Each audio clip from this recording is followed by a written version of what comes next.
नमस्ते दोस्तों, आज हम बात करेंगे directive principle of state policy की, राज्य के नीति निदेशक तत्वों की।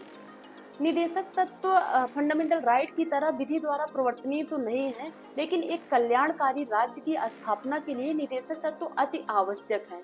फंडामेंटल राइट का जिक्र हम अपनी लास्ट वीडियो में कर चुके हैं।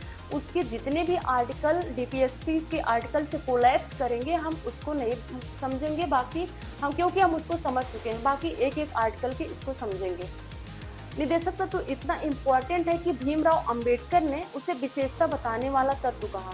उन्होंने कहा कि फंडामेंटल राइट के साथ निदेशक तत्व संविधान की मूल आत्मा और दर्शन है, जबकि ग्रेनविल ऑस्टिन ने कहा कि फंडामेंटल राइट के साथ निदेशक तत्व संविधान की मूल आत्मा है। निदेशक तत्व इतने इम्पोर्टेंट हैं कि राज्य नीतियां बनाते समय उसे इम्प्लीमेंट करते समय इसका ध्यान अवश्य रखती है। निदेशक तत्वों का जिक्र संविधान के भाग 4 में आर्टिकल 36 से 51 तक किया गया है।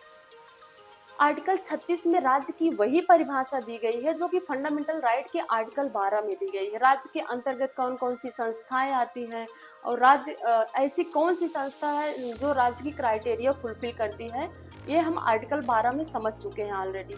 आर्टिकल 37 में कहा गया है कि राज्य नीतियां बनाते समय निदेशक तत्वों का ध्यान अवश्य रखेंगी।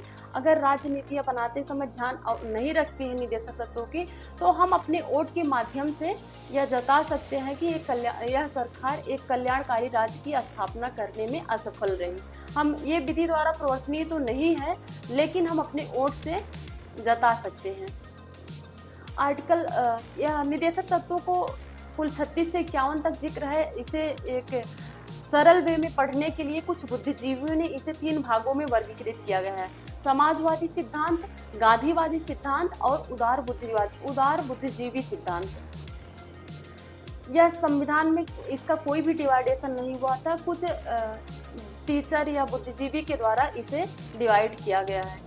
समाजवादी सिद्धांत में ऐसे आर्टिकल को सम्मिलित किया गया है जो समाजवादी सिद्धांत के लोकतांत्रिक समाजवादी राज्य का खाका खींचते हैं और एक सामाजिक और आर्थिक न्याय की बात करते हैं। जैसे आर्टिकल 38 में कहा गया है आय, प्रतिष्ठा और अवसर की समानता की बात की गई है। आर्टिकल 39 में समान न्याय और निःशुल्क विधिक सहायता की बात की गई है। आर्टिकल 41 में कहा गया है कि काम पाने, शिक्षा प्राप्त करने और असामान्य अवस्था में सहायता पाने के अधिकार की बात की गई है। ये सब ऐसे टोटल 8 आर्टिकल हैं जो कि समाजवादी सिद्धांत के अंतर्गत आते हैं।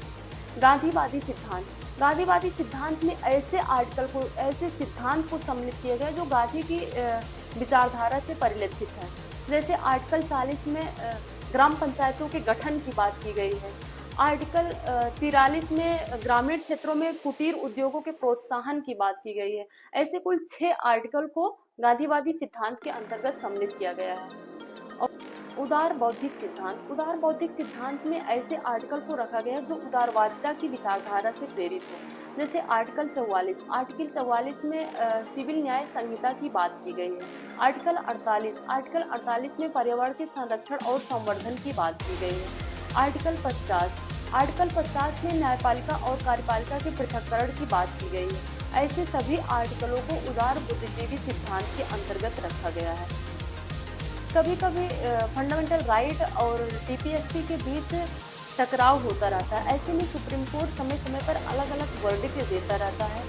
जैसे आर्टिकल 1951 में चंपाकम दुरैया राजन मामले में सुप्रीम कोर्ट ने कहा अगर फंडामेंटल राइट और निदेशक तत्वों के बीच टकराव होता है तो ऐसे में फंडामेंटल राइट को ही प्रायोरिटी दी जाएगी। जबकि मिनर्वा मिल्स केस 1980 में सुप्रीम कोर्ट ने कहा कि निदेशक तत्व और फंडामेंटल राइट ये दोनों संविधान के संतुलन बनाए रखने का काम करते हैं।